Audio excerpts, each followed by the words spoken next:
Hi guys, ngayon guys, kukuha tayo guys kung paano tip na ngayon sa dami na ngayon na gusto mag-vlogger, gusto maging content creator.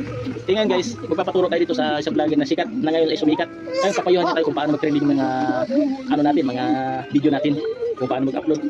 Ito guys, tatong pasok. Hello guys, what's up?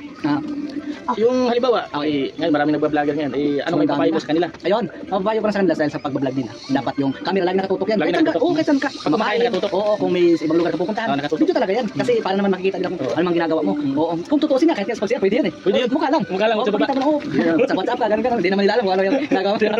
Kaysa sa WhatsApp ka, oo. Pero wag, ang mas madali siguro brother, hindi lang mukha, ipakita mo na sa baba para mag-trending ka lalo. Pwede rin. Oo, Pwede rin. Oo, wag lang yun.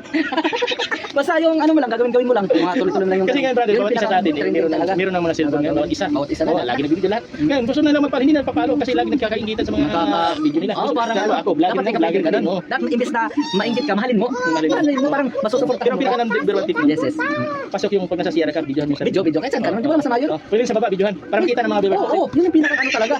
Yun yung pinaka purpose na nagpapadami talaga ng followers. Ngayon Yan guys, talaga, guys. di pa Tuloy-tuloy nyo lang guys.